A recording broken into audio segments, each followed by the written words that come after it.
हरे कृष्णा। आइए सब मिलकर प्रार्थना करें। नहीं है मेरा ये संसार, ना है ये मेरे लिए, सभी हैं कृष्ण के तभी तो प्यारे हैं वे सदा। मेरे तो हैं कृष्ण केवल दूसरा न कोई, जैसा भी हूँ उन्हीं का हूँ, शरण में हूँ उनकी सदा। सुख दुख नहीं है जग में, सिर्फ हैं परिस्थितियाँ, हैं सभी प्रसाद प्रभु की, लो लगे कृष्ण से सदा। आज के श्रीमद् भगवद गीता के सत्र में हम दूसरे अध्याय के 11वें श्लोक से आरंभ कर रहे हैं। ये बहुत ही महत्वपूर्ण श्लोक है, जिसको हम कोशिश करेंगे बहुत अच्छे से इसको समझें, इसकी विवेचना और व्याख्या करें। थोड़ा सा पिछले श्लोक का ध्यान रखते हुए इसको आगे बढ़ें। शोकाकुल अर्जुन को शोक निवृत्ति का उपदेश देने के लिए भगवान आगे का जो प्रकरण है, अब इसके बाद के जो प्रकरण हैं वो शुरू कर रहे हैं। 11वें श्लोक से आरंभ होते हैं और 11वां श्लोक क्योंकि सबसे पहला श्लोक है उपदेश के संबंध में, तो इसका विशेष महत्व है। श्री भगवान अर्जुन से कह रहे हैं, 11वां श्लोक इस प्रकार है, तुमने शोक ना करने योग्य का शोक किया है और विद्वता अथवा पंडिताई की बातें कह रहे हो, परंतु जिनके प्राण चले गए हैं उनके लिए और जिनके प्राण नहीं गए हैं उनके लिए पंडित लोग शोक नहीं करते। भगवान अर्जुन से सारी बातें सुनने के बाद चुपचाप सुनते रहे, अर्जुन की सारी दलीलें सुनते रहे। अर्जुन ने समय समय पर अपनी दलीलों को बदला कि किसी तरह भगवान पर शायद कुछ असर हो जाए और वो मुझे इस युद्ध करने के लिए मना कर दें कि, लेकिन ऐसा नहीं हो पाया, ऐसा नहीं हुआ। और सारी बातें सुनने के बाद भगवान अब अपना उपदेश शुरू कर रहे हैं। मनुष्य को शोक तब होता है जब वह संसार के प्राणी पदार्थों में दो विभाग कर देता है कि ये मेरे हैं और ये मेरे नहीं हैं, ये मेरे निजी कुटुंबी हैं और ये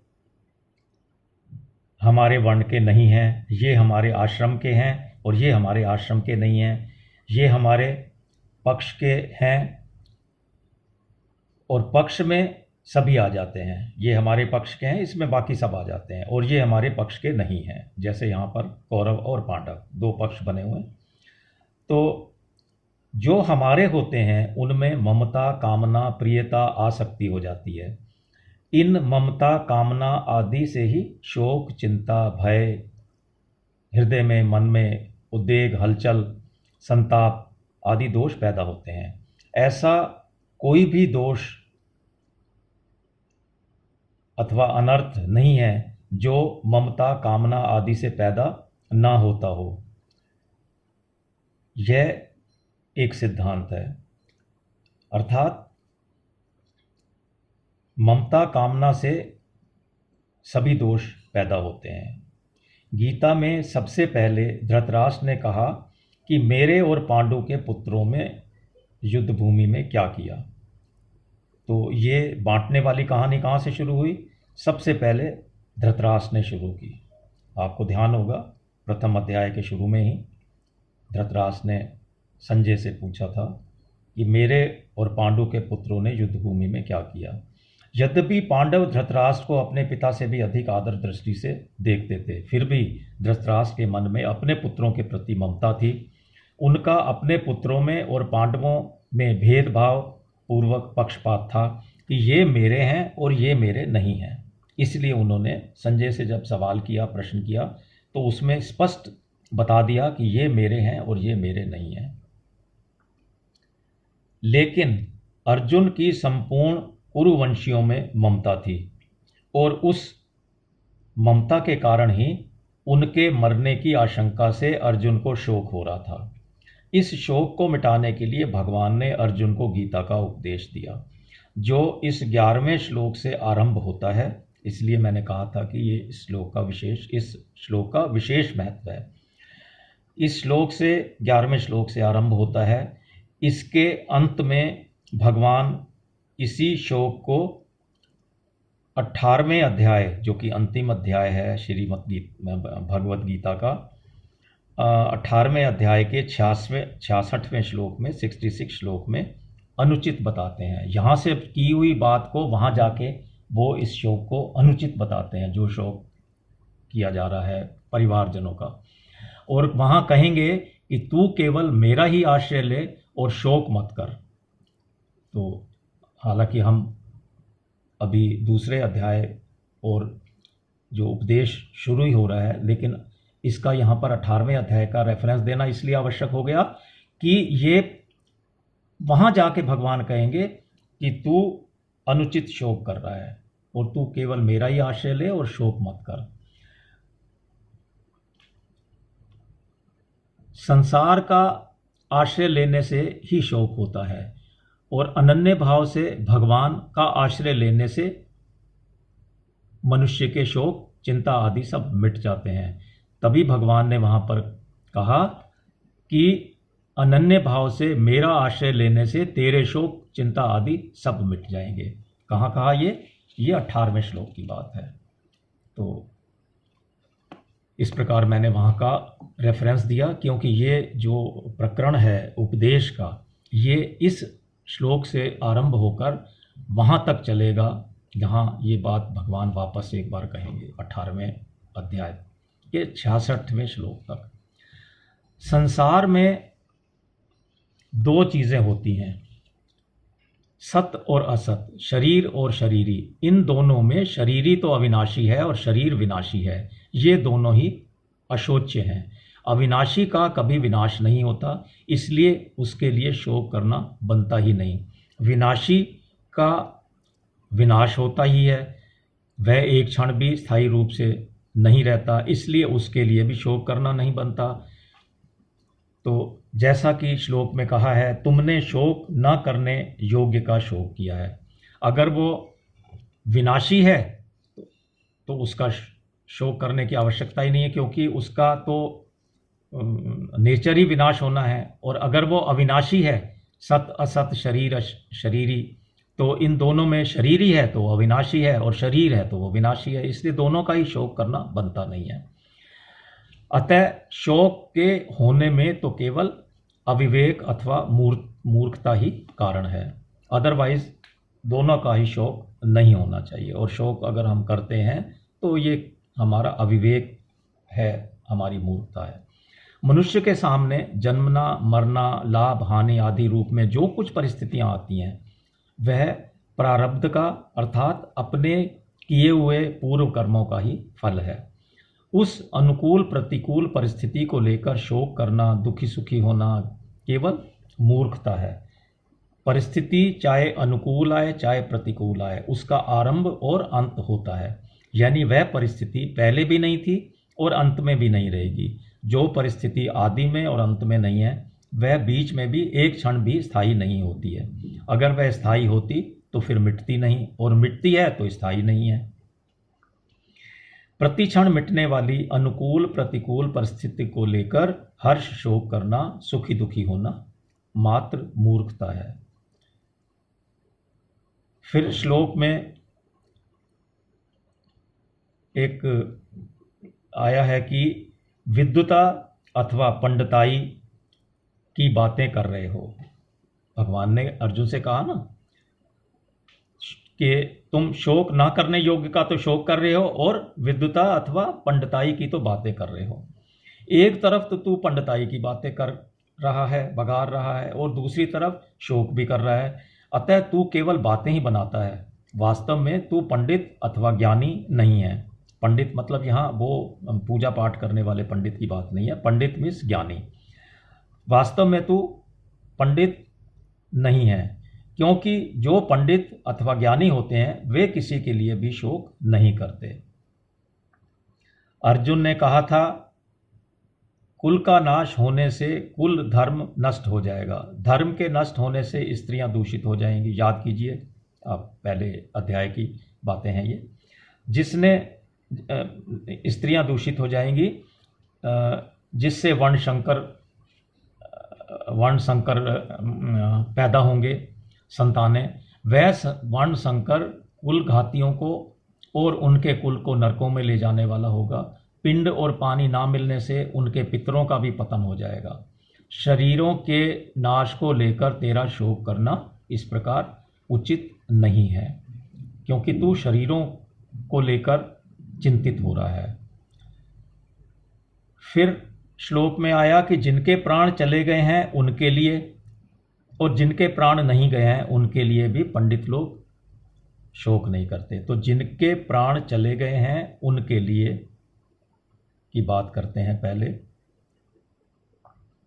सबके पिंड प्राण का वियोग अवश्यम भावी है। उनमें से किसी के पिंड प्राण का वियोग हो गया है और किसी का होने वाला है, उनके लिए शोक नहीं करना चाहिए। जिनका हो गया है उनके लिए भी नहीं, और जिनका होने वाला है उनके लिए भी नहीं। तुमने जो शोक किया है वह तुम्हारी गलती है। भगवान अर्जुन से इस प्रकार कह रहे हैं। जो मर गए हैं उनके लिए शोक करना तो महान गलती है, कारण कि मरे हुए प्राणियों के लिए शोक करने से उन प्राणियों को दुख भोगना पड़ता है।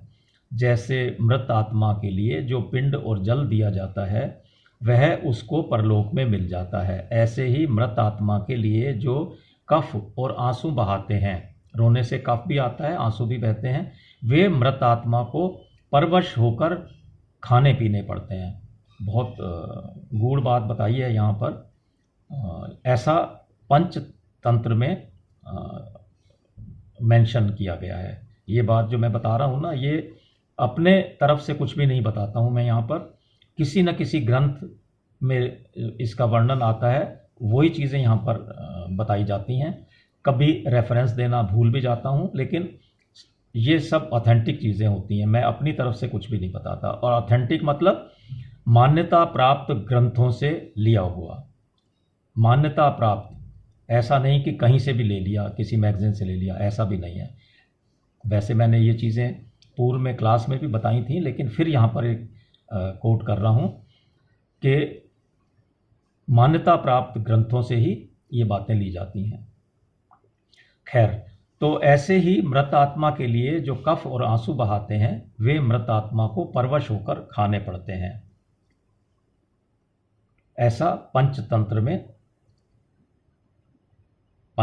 में भी एक पार्ट है मित्र भेद, उसमें 365वें उसमें भेद में लिखा हुआ है, मित्र भेद 365 में ऐसा वर्णन आया है। जो अभी जी रहे हैं उनके लिए भी शोक नहीं करना चाहिए, उनका तो पालन पोषण करना चाहिए। जो जी रहे हैं उनके लिए अभी से शोक क्यों करना, प्रबंध उनके पालन पोषण का प्रबंध करना चाहिए। उनकी क्या दशा होगी, उनका भरण पोषण कैसे होगा, उनकी सहायता कौन करेगा आदि चिंता शोक कभी नहीं करने चाहिए, क्योंकि चिंता शोक करने से तो कोई लाभ ही नहीं है। चिंता से क्या उनकी आवश्यकताएं पूरी हो जाएंगी, क्या नहीं होंगी। अर्जुन ने कहा था, फिर से आप याद करें पहले अध्याय को, अर्जुन ने कहा था कि मेरे शरीर के अंग शिथिल हो रहे हैं, मुंह सूख रहा है, आदि विकारों के पैदा होने में मूल कारण है शरीर के साथ एकता मानना। ऐसा क्यों होता है, हम अपने शरीर के साथ एकता मान लेते हैं, कारण कि शरीरों के साथ एकता मानने से शरीर का पालन पोषण करने वालों के साथ अपनापन हो जाता है, और उस अपनेपन के कारण ही कुटुंबियों के मरने की आशंका से अर्जुन के मन में चिंता हो रही है, भय हो रहा है, उसका हृदय में हलचल हो रही है। तो चिंता शोक से ही अर्जुन के मुंह सूख रहा है और शरीर शिथिल हो रहा है इत्यादि जो बातें बताई गई हैं, इस प्रकार के विकार प्रकट हो रहे हैं। भगवान ने श्लोक में गतासून और अगतासून के शोक को ही हेतु बताया है, यानी कि जिनके प्राण चले गए हैं वे गतासून और जिनके प्राण नहीं चले गए हैं वे अगतासून। पिंड और जल ना मिलने से पितरों का पतन हो जाता है। पहले अध्याय का 42वां श्लोक ध्यान कीजिए। यह अर्जुन की गतासून की चिंता है। गतासून मतलब जिनके प्राण चले गए हैं, और जिनके लिए हम राज्य भोग सुख चाहते हैं वे ही प्राणों की और धन की आशा छोड़कर युद्ध में खड़े हैं। पहले अध्याय के 47वें श्लोक में ऐसा कहा था। यह अर्जुन की अगतासून की चिंता है, यानी कि जिनके प्राण अभी नहीं गए हैं उनके विषय में चिंता है। ये दोनों चिंताएं शरीर को लेकर ही हो रही हैं। अतः ये दोनों चिंताएं धातु रूप से तो एक ही हैं, कारण कि गतासून और अगतासून दोनों ही नाशवान हैं। जिनके प्राण चले गए हैं और जिनके प्राण नहीं गए हैं। चले गए हैं तो वो तो नाशवान हैं ही, जिनके नहीं गए हैं वो भी नाशवान हैं, उनके भी प्राण जाने ही हैं। इन दोनों के लिए कर्तव्य कर्म करना चिंता की बात नहीं है। अपने कर्तव्य को छोड़ दो आप, तो ऐसा गलत है। गतासून अर्थात जिनके प्राण चले गए हैं के लिए पिंड पानी देना, श्रद्धा तर्पण करना यह कर्तव्य है, और अगतासून के लिए व्यवस्था कर देना कि इनका जीवन निर्वाह कैसे होगा यह कर्तव्य है। कर्तव्य चिंता का विषय नहीं होता, बल्कि विचार का विषय होता है कि इनका किस प्रकार से आगे पालन पोषण होगा। विचार से कर्तव्य का बोध होता है और चिंता से विचार नष्ट होते हैं। फिर श्लोक में एक शब्द आया है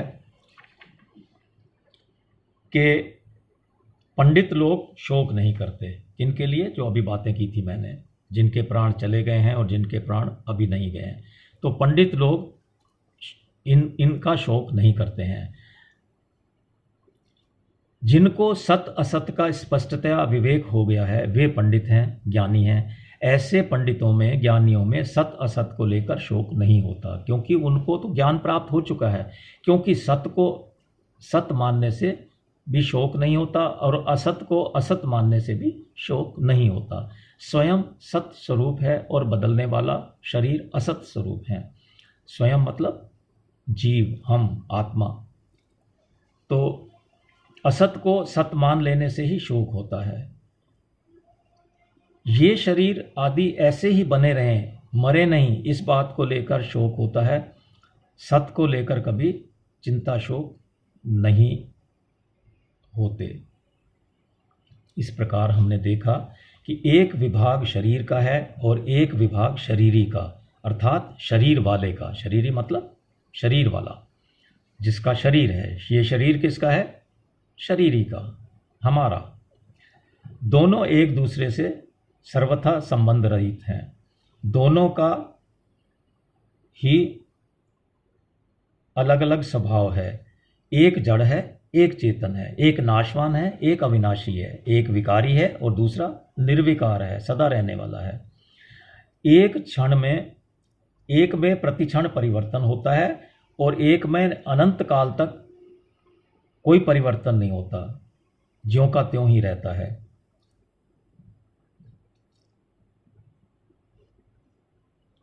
गीता में 8वें अध्याय के 19वें श्लोक में और 14वें अध्याय के, जो कि हम दोनों ही आगे जाके देखेंगे, दूसरे श्लोक में इस तरह की बातें आई हैं। तो 8वें अध्याय में जो बात आई है गीता में, ये सब अलग अलग तरह से भिन्न भिन्न श्लोकों में बताया गया है। 8वें में अलग तरीके से बताया है और 14वें में अलग तरीके से बताया है। अलग अलग जगह अलग अलग तरीके से बताया गया है। इसलिए हमें इससे किसी प्रकार का शंका नहीं होनी चाहिए, कन्फ्यूज़न नहीं होना चाहिए, भ्रम नहीं होना चाहिए।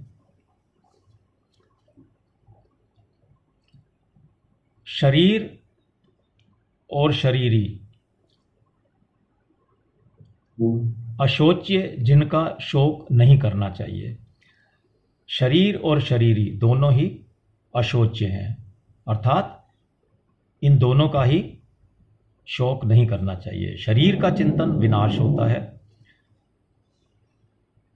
शरीर का क्षमा कीजिए शरीर का निरंतर विनाश होता है, उसके लिए शोक करना बनता ही नहीं, और शरीरी का विनाश कभी नहीं होता, उसके लिए भी शोक नहीं बनता करना। शोक केवल मूर्खता से होता है। शरीर की निरंतर सहज निवृत्ति हो है, और शरीरी निरंतर सबको प्राप्त है। शरीर और शरीर के इस विभाग को जानने वाले विवेकी मनुष्य मृत अथवा जीवित किसी भी प्राणी के लिए कभी भी शोक नहीं करते। उनकी दृष्टि में बदलने वाले शरीर का विभाग ही अलग है, और ना बदलने वाले शरीरी अर्थात स्वरूप की सत्ता का विभाग बिल्कुल अलग है। एक और बहुत विशेष बात यहाँ पर कहने जा रहा हूँ मैं। गीता का उपदेश शरीर और शरीरी के भेद से आरंभ होता है, जैसा कि हम देख रहे हैं। दूसरे दार्शनिक ग्रंथ तो आत्मा और अनात्मा का इदंता से वर्णन करते हैं, पर गीता इदंता से आत्मा अनात्मा का वर्णन न करके सबके अनुभव के अनुसार देह देही शरीर शरीरी का वर्णन करती है। यह गीता की एक विलक्षणता है। साधक अपना कल्याण चाहता है तो उसके लिए सबसे पहले यह जानना आवश्यक है कि मैं कौन हूँ। अर्जुन ने भी अपने कल्याण का उपाय पूछा है। दूसरे अध्याय के 7वें श्लोक में ध्यान कीजिए। देह और देही का भेद स्वीकार करने से ही कल्याण हो सकता है। जब तक मैं देह हूँ यह भाव रहेगा, तब तक कितना ही उपदेश सुनते रहें, कितने ही हम प्रयत्न करते रहें और कितने ही उपदेश सुनाते रहें और साधन करते रहें, कल्याण संभव ही नहीं है। अर्थात सबसे पहले हमें यह जानना है कि मैं कौन हूँ। जो वस्तु अपनी ना हो उसको अपना मान लेना, और जो वास्तव में वस्तु अपनी हो उसको अपना ना मानना सबसे बड़ी भूल है। अपनी वस्तु वही हो सकती है जो सदा हमारे साथ रहे और हम सदा उसके साथ रहें। शरीर एक क्षण भी हमारे साथ नहीं रहता और परमात्मा निरंतर हमारे साथ रहते हैं। शरीर की सजातीयता संसार के साथ है और हमारी अर्थात शरीरी की सजातीयता परमात्मा के साथ है। इसलिए शरीर को अपना मानना और परमात्मा को अपना ना मानना सबसे बड़ी भूल है। इस भूल को मिटाने के लिए भगवान गीता में सबसे पहले शरीर और शरीरी के भेद का वर्णन करते हैं और साधक को उद्बोधन करते हैं कि जिसकी मृत्यु होती है वह तुम नहीं हो, अर्थात तुम शरीर नहीं हो। तुम शरीर बिल्कुल ठीक है, अर्थात तुम शरीर नहीं हो। तुम ज्ञाता जानने वाले हो। शरीर ज्ञेय है, शरीर जानने में आने वाला है। गीता के 13वें अध्याय के पहले श्लोक में ये बात हम और विस्तृत रूप से जानेंगे। तुम सर्वदेशीय हो, ये इसी अध्याय के 24वें श्लोक में बताया जाएगा। शरीर एक देशीय है, इसी अध्याय के 17वें श्लोक की बात है ये। तुम चिन्मय लोक के निवासी हो, शरीर जड़ संसार का निवासी है। तुम मुझ परमात्मा के अंश हो, ममे वांशो जीव लोके। ये बात हम 15वें अध्याय के 7वें श्लोक में, जो कि बड़ा फेमस कहावत है, ये फेमस भगवान के मुंह से निकली हुई बड़ी फेमस बात है कि तुम उस परमात्मा के अंश हो, सारे जीव ही मेरे अंश हैं, ऐसा भगवान ने वहाँ पर कहा है। शरीर प्रकृति का अंश है, ये 15वें अध्याय के 7वें श्लोक में बात आएगी, विस्तृत रूप से जानेंगे। तुम निरंतर अमरता में रहते हो, शरीर निरंतर मृत्यु में रहता है, उसका हर पल, उसकी शरीर की हर पल मृत्यु हो रही है। शरीर की क्षति से तुम्हारी लेश मात्र भी क्षति नहीं होती, अर्थात शरीरी की लेश मात्र भी क्षति नहीं होती। अतः शरीर को लेकर तुम्हें शोक चिंता भय आदि नहीं करने चाहिए। शरीरी किसी शरीर से लिप्त नहीं है, इसलिए उसको सर्वव्यापी कहा गया है। इसी अध्याय के 24वें श्लोक में ऐसा कहा गया है और 17वें श्लोक में भी कुछ इसी प्रकार की बात आई है। तात्पर्य यह हुआ कि हमारा स्वरूप सत्ता मात्र है, अतः वास्तव में वह शरीर वाला नहीं है बल्कि अशरीरी है, इसलिए भगवान ने उसको अव्यक्त कहा है। शरीर प्रतिक्षण नष्ट होने वाला और असत है, असत की सत्ता विद्यमान नहीं है। ये बात भी इसी अध्याय के 16वें श्लोक में बताई जाएगी।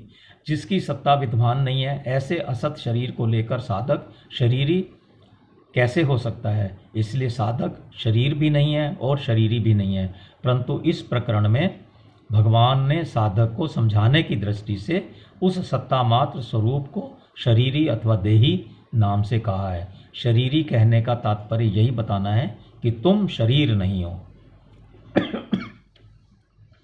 जिस समय हम शरीर और शरीरी का विचार करते हैं उस समय भी शरीर और शरीरी वैसे ही हैं, और जिस समय विचार नहीं करते उस समय भी वे वैसे के वैसे ही होते हैं। विचार करने से वस्तु स्थिति में उन तो कोई फर्क नहीं पड़ता, पर साधक का मोह मिट जाता है, उसका मनुष्य जन्म सफल हो जाता है। मनुष्य शरीर विवेक प्रधान है, मैं शरीर नहीं हूँ, यह विवेक मनुष्य शरीर में ही हो सकता है। शरीर को मैं मेरा मानना मनुष्य बुद्धि नहीं है बल्कि पशु बुद्धि है। इसलिए शुकदेव जी महाराज राजा परीक्षित से श्रीमद् भगवत गीता में कहते हैं, ये बात श्रीमद् भगवत गीता के 12वें स्कंद, जो कि श्रीमद् भगवत गीता का अंतिम स्कंद है, के 5वें अध्याय के 2 श्लोक में कही गई है। हे राजन, अब तुम यह पशु बुद्धि छोड़ दो कि मैं मर जाऊंगा। जैसे शरीर पहले नहीं था, पीछे पैदा हुआ और फिर मर जाएगा, ऐसे तुम पहले नहीं थे, पीछे पैदा हुए और फिर मर जाओगे, ऐसी बात नहीं है। तो ये बात श्रीमद् भगवत गीता में कहाँ आई, ये मैंने आपको बताया। इस प्रकार हमने 11वें श्लोक को समझने का प्रयास किया है और मुझे पूरी आशा है कि सबको अच्छे से समझ में श्लोक के अलावा भी जितनी बातें बताई हैं बड़ी काम की बातें हैं, ज्ञान की बातें हैं, सबको ध्यान रखनी चाहिए और सबको समझ में आ गई होंगी। अब हम आगे बढ़ रहे हैं 12वें श्लोक की तरफ। 12वां श्लोक, सत्य तत्व को लेकर शोक करना अनुचित क्यों है? इस शंका के समाधान के लिए अब भगवान आगे के 2 श्लोक कह रहे हैं, यानी कि 12वां और 13वां श्लोक इस संबंध में है। किस संबंध में? सत्य तत्व को लेकर शोक करना अनुचित क्यों है, इसका समाधान कर रहे हैं। तो पहले 12वां श्लोक देखते हैं। भगवान कह रहे हैं अर्जुन से, किसी काल में मैं नहीं था और तू नहीं था, तथा ये राजा लोग नहीं थे, यह बात भी नहीं है, और इसके बाद भविष्य में मैं, तू और ये राजा लोग हम सब नहीं रहेंगे, यह बात भी नहीं है। तो इसको समझते हैं इस श्लोक को। मात्र संसार में 2 ही वस्तुएं हैं, शरीरी अर्थात सत और शरीर यानी कि असत। ये दोनों ही अशोच्य हैं, जैसा कि पिछले श्लोक में बताया गया था। इनको लेकर शोक नहीं करना चाहिए, दोनों ही अशोच्य हैं।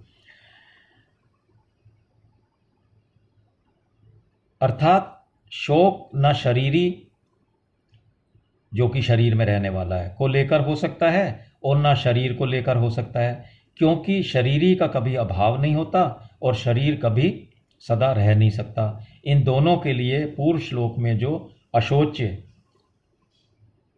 शब्द आया है उसकी व्याख्या अब शरीरी की नित्यता और शरीर की अनित्यता के रूप में भगवान कर रहे हैं यहाँ पर। तो श्लोक में कहा है कि किसी काल में मैं नहीं था और तू नहीं था और ये राजा लोग नहीं थे। तो इस बात को देखते हैं। मैं, तू और ये राजा लोग इस रूप से यानी कि इस जन्म में प्रकट न होने पर भी इस रूप में तो नहीं थे जिस रूप में अब हैं, पर ऐसा नहीं है कि ये पहले नहीं थे, ऐसी बात नहीं है। अर्थात ये पहले भी थे, रूप बदल गया होगा, रूप बदल गया है, पर थे।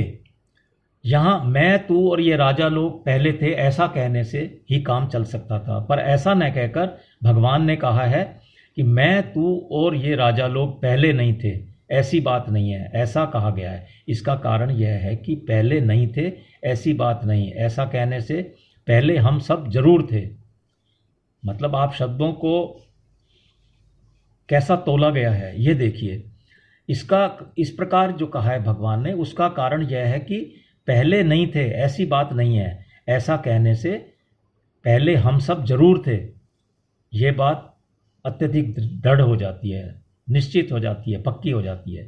कहने का आशय यह हुआ कि नित्य तत्व सदा ही नित्य है, इसका कभी अभाव था ही नहीं। किसी काल में कहने का आशय यह है कि भूत, भविष्य और वर्तमान काल में तथा किसी भी देश, परिस्थिति, अवस्था, घटना, वस्तु आदि में नित्य तत्व का जरा सा भी अभाव नहीं होता। किसी काल में सब कुछ आ गया, तीनों तो काल आ गए, और स्थान, परिस्थिति, अवस्था, घटना, वस्तु आदि सब आ गए। तो ऐसा कोई समय, ऐसा कोई स्थान, ऐसी कोई घटना, परिस्थिति नहीं जबकि ये इनका कभी अभाव था, अर्थात इनका कभी अभाव हो ही नहीं सकता। जो नित्य तत्व है, अर्थात जो जीव है, जो शरीरी है, इसका कभी अभाव न था न होगा। यहाँ पर भगवान ने मैं शब्द देकर भगवान ने एक बड़ी विलक्षण बात कही है। आगे चौथे अध्याय के 5वें श्लोक में भगवान ने अर्जुन से कहा कि मेरे और तेरे बहुत से जन्म हुए हैं, पर उनको मैं तो जानता हूँ, तू नहीं जानता। इस प्रकार भगवान ने अपना ईश्वरपना प्रकट करके जीव से अपने को अलग बताया। लेकिन यहाँ पर क्या क्या क्या कहा है देखिए आप, क्योंकि ये पहली सीढ़ी है, ये उपदेश की पहली सीढ़ी है, इसलिए भगवान ने यहाँ पर कुछ अलग तरह के शब्द प्रयोग किए हैं। और चौथे अध्याय में कुछ तो ज्ञान आ गया होगा, इसलिए उन्होंने अपने को अलग बता दिया था। यहाँ वो क्या कह रहे हैं, भगवान जीवों के साथ अपनी एकता बता रहे हैं कि मैं, तू और ये राजा लोग, यानी कि सबको एक ही कैटेगरी में रख दिया है। इसका आशय है कि वहाँ चौथे अध्याय के 5वें श्लोक में भगवान का आशय अपनी महत्ता विशेषता प्रकट करने में है, और यहाँ भगवान का आशय तात्विक दृष्टि से नित्य तत्व को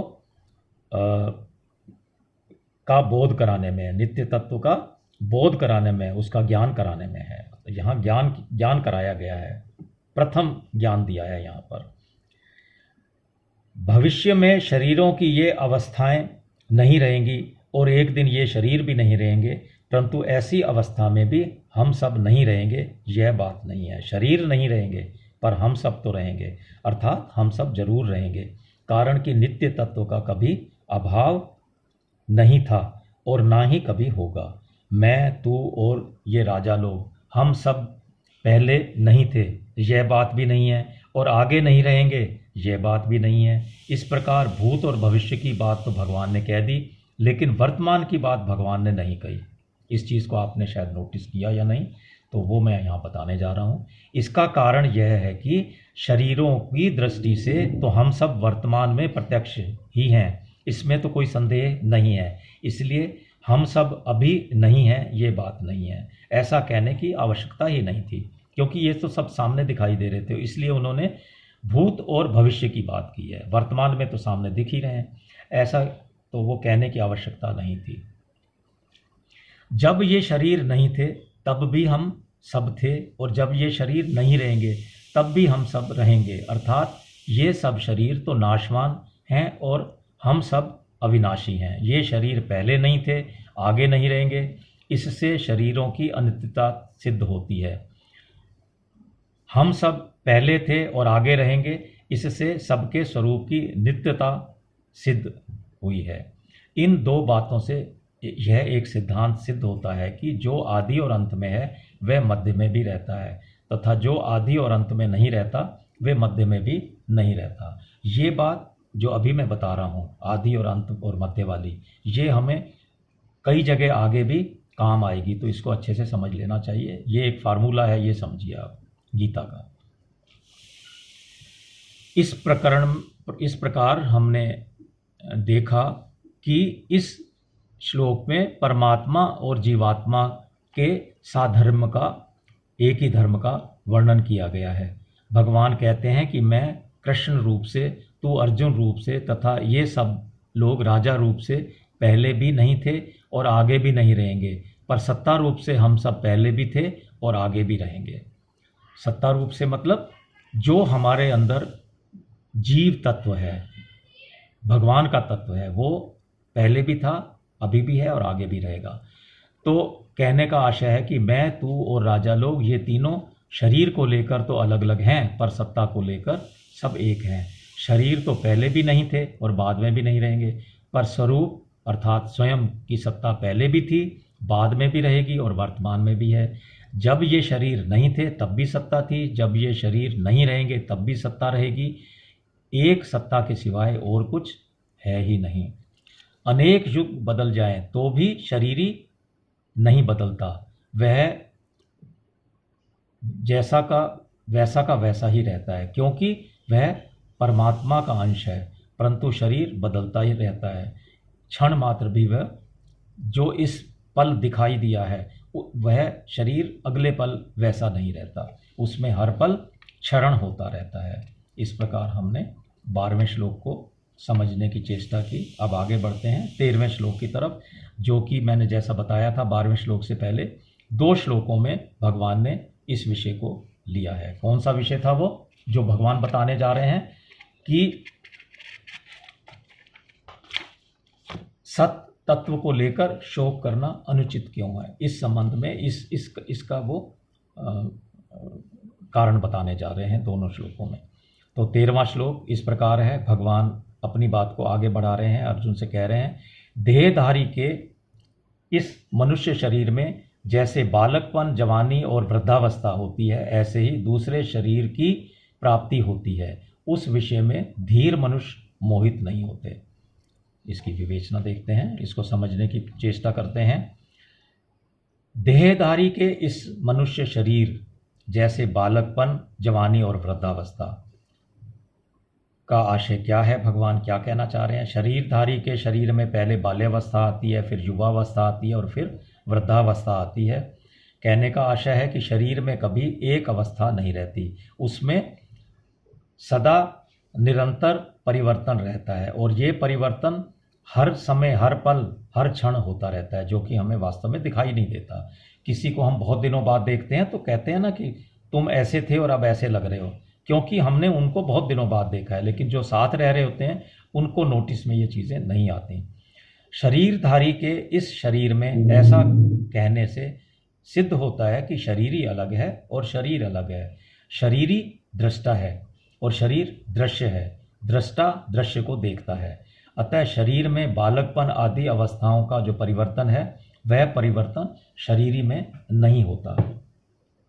श्लोक में आगे कहा है, ऐसे ही दूसरे शरीर की प्राप्ति होती है। इसका मतलब क्या है, जैसे शरीर की कुमार, युवावस्थाएं आदि होती हैं, ऐसे ही एक दिन देहांतर हो जाता है। देहांतर की अर्थात दूसरे शरीर की प्राप्ति होती है। देह का बदलना, देहांतर। जैसे स्थूल शरीर बालक से जवान एवं जवान से बूढ़ा होता है, तो इन अवस्थाओं के परिवर्तन को लेकर किसी प्रकार का शोक किसी में भी नहीं होता। ऐसे ही शरीरी के एक शरीर से दूसरे शरीर में जाता है, तो इस विषय में भी शोक नहीं करना चाहिए। जैसे स्थूल शरीर के रहते रहते कुमार, युवा आदि अवस्थाएं होती हैं, ऐसे ही सूक्ष्म शरीर और कारण शरीर के रहते रहते देहांतर की प्राप्ति होती है। अर्थात जैसे बालकपन, जवानी आदि स्थूल शरीर की आवश्यकताएं हैं, ऐसे देहांतर की प्राप्ति मृत्यु के बाद दूसरा शरीर धारण करना सूक्ष्म और कारण शरीर की अवस्था है। बिल्कुल उसी तरह से जैसे मैंने कुमार और युवा अवस्थाओं की बात बताई है, वो इस शरीर के लिए और देहांतर के लिए जैसा मैंने बताया कि वो सूक्ष्म और कारण शरीर की अवस्था है। ऐसा कोई भी क्षण नहीं है जिस क्षण में स्थूल शरीर का परिवर्तन नहीं होता। जैसा मैंने अभी बताया था थोड़ी देर पहले। ऐसे ही सूक्ष्म और कारण शरीर में भी प्रतिक्षण परिवर्तन होता रहता है, जो देहांतर के रूप से स्पष्ट दिखाई देता है, अदरवाइज हमें दिखाई नहीं देता है। देहांतर की प्राप्ति होने पर स्थूल शरीर तो छूट जाता है, पर मुक्ति से पहले सूक्ष्म और कारण शरीर नहीं छूटते। मुक्ति से पहले ध्यान रखिए इस बात को। जब तक मुक्ति ना हो तब तक सूक्ष्म और कारण शरीर के साथ संबंध बना रहता है, अर्थात देहांतर के बाद यानी कि दूसरे शरीर में जाने के बाद भी सूक्ष्म और कारण शरीर साथ ही रहते हैं। कब तक रहते हैं? बिल्कुल सही, मुक्ति प्राप्त होने तक, अर्थात जब तक मुक्ति प्राप्त नहीं हो जाती तब तक वो साथ रहते हैं। स्थूल शरीर का तो हमें ज्ञात होता है, पर सूक्ष्म और कारण शरीर का हमें ज्ञान नहीं होता। तो जब उनका ज्ञान ही नहीं होता तो उनके परिवर्तन का ज्ञान हमें किस प्रकार हो सकता है, अर्थात नहीं हो सकता। इसका उत्तर यह है कि स्थूल शरीर का ज्ञान उसकी अवस्थाओं को लेकर होता है, ऐसे ही सूक्ष्म और कारण शरीर का ज्ञान भी उसकी अवस्थाओं को लेकर होता है। स्थूल शरीर की जागृत, सूक्ष्म शरीर की स्वप्न और कारण शरीर की सुषुप्ति अवस्था मानी जाती है। तीनों की अवस्थाएं मैंने बताई, स्थूल शरीर की जागृत अवस्था, सूक्ष्म शरीर की स्वप्नावस्था और कारण शरीर की सुषुप्ति अवस्था मानी गई है। बाल्यावस्था, युवावस्था में नींद लेने पर शरीर और इंद्रियों में जैसी ताजगी आती है, वैसी ताजगी वृद्धावस्था में नींद लेने पर नहीं आती। अर्थात वृद्धावस्था में बाल्य और युवा अवस्था जैसा विश्राम नहीं मिलता। इस रीति से भी कारण शरीर का परिवर्तन सिद्ध होता है। तो थोड़ा सा और आगे देखते हैं इसी श्लोक को। श्लोक में कहा था धीर पुरुष की बात आई थी। क्या आई थी धीर पुरुष की बात? कि धीर मनुष्य, उस विषय में धीर मनुष्य मोहित नहीं होता। धीर वही है जिसको सत असत का बोध हो गया है। धीर मतलब ठहरा हुआ, जिसको सत असत का बोध हो गया है, ऐसा धीर मनुष्य उस विषय में मोहित नहीं होता, क्योंकि वो ठहरा हुआ है, उसमें मोह है ही नहीं, उसको कभी संदेह नहीं होता। देह क्या है, देही क्या है, परिवर्तनशील क्या है, अपरिवर्तनशील क्या है, अनित्य क्या है, नित्य क्या है, असत क्या है, सत क्या है, विकारी क्या है, अविकारी क्या है, इस विषय में धीर पुरुष मोहित नहीं होता, क्योंकि उसको हर चीज़ का ज्ञान हो गया है और उसमें ठहराव आ गया है। देह और देही सर्वथा अलग अलग हैं, इस विषय में उसको कभी मोह नहीं होता। उसको अपनी असंगता का अखंड ज्ञान रहता है, अपनी अखंडता का अखंड ज्ञान रहता है। अपनी अखंडता अर्थात मैं परमपिता परमात्मा का अंश हूँ, मैं संसार से मेरा कोई संबंध नहीं है। एक बार पुनः सार रूप से देख लेते हैं इन सारी बातों को, क्योंकि बहुत ही महत्वपूर्ण बातें हैं ये। और पूरे ये अभी जो भगवान ने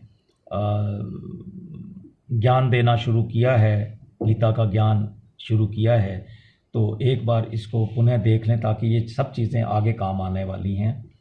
शरीर कभी एक रूप रहता नहीं और सत्ता कभी अनेक रूप होती नहीं। सत्ता मतलब जीव। इन चीज़ों को सब ध्यान रख, कभी कोई शब्द आएगा कभी कोई शब्द आएगा, तो हमें बिल्कुल भी कंफ्यूजन नहीं होना चाहिए। शरीर जन्म से पहले भी नहीं था, मरने के बाद भी नहीं रहेगा। यह शरीर बदल जाएगा, शरीर रहेगा पर यह वाला शरीर नहीं रहेगा। और वर्तमान में भी वह प्रतिक्षण मर रहा है। वास्तव में गर्भ में आते ही शरीर के मरने का क्रम, क्या कहते हैं उसको, परिवर्तन। इसको दूसरे शब्दों में मैं क्या कह रहा हूँ, शरीर के मरने का क्रम शुरू हो जाता है। बाल्य अवस्था मर जाए तो युवावस्था आ जाती है, युवावस्था मर जाए तो वृद्धावस्था आ जाती है, और वृद्धावस्था मर जाए तो देहांतर अवस्था अर्थात दूसरे शरीर की प्राप्ति हो जाती है। ये सब अवस्थाएं किसकी हैं? हमारी नहीं है, शरीर की हैं। बाल, युवा और वृद्ध 3 अवस्थाएं स्थूल शरीर की हैं। देहांतर की प्राप्ति सूक्ष्म और कारण शरीर की है, परंतु स्वरूप की चिन्मय सत्ता इन सभी अवस्थाओं से अतीत है। अवस्थाएं बदलती हैं, स्वरूप वही रहता है, वैसा का वैसा ही रहता है। इस प्रकार शरीर विभाग और सत्ता विभाग को अलग अलग जानने वाला तत्वज्ञ पुरुष कभी किसी अवस्था में भी मोहित नहीं होता। जीव अपने कर्मों का फल भोगने के लिए अनेक योनियों में जाता है, नरक और स्वर्ग में जाता है। ऐसा कहने मात्र से यह सिद्ध होता है कि 84 लाख योनियां छूट जाती हैं, स्वर्ग और नरक छूट जाते हैं, पर शरीरी अथवा स्वयं वही रहता है। योनियां शरीर बदलती हैं, जीव शरीरी नहीं बदलता।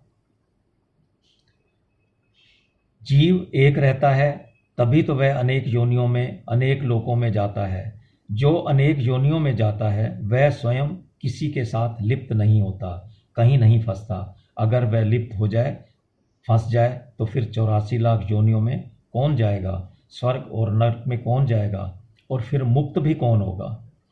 जन्मना और मरना हमारा धर्म नहीं है, बल्कि शरीर का धर्म है। हमारी आयु अनादि और अनंत है, जिसके अंतर्गत अनेक शरीर उत्पन्न होते और मरते रहते हैं। हम अनेक वस्त्र बदलते हैं, पर वस्त्र बदलने पर हम नहीं बदलते, बल्कि वही के वही रहते हैं हम। ये बात अभी हम आगे इसी अध्याय के 22वें श्लोक में और विस्तार से समझेंगे। ऐसे ही अनेक योनियों में जाने पर भी हमारी सत्ता नित्य निरंतर ज्यों की त्यों रहती है।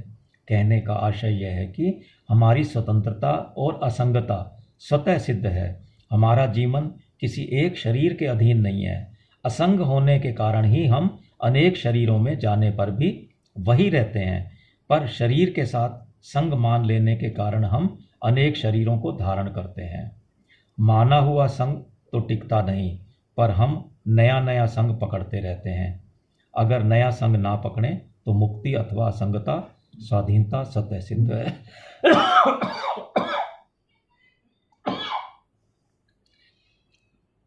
क्षमा कीजिए। अगर नया संग ना पकड़ें तो मुक्ति अथवा असंगता, स्वाधीनता स्वतः सिद्ध है। इस प्रकार हमने 13वें श्लोक को समझने का प्रयास किया। आज का प्रकरण हम यहीं तक रखते हैं। आइए इस श्लोक के अंत में, आज के सत्र के अंश में, हम पुनः एक बार भगवान का नाम लेते हैं। नाम संकीर्तन यस्य सर्व पाप प्रणाशनम प्रणामो दुख शमनस्य तम नमामि हरिम परम। हरे कृष्णा।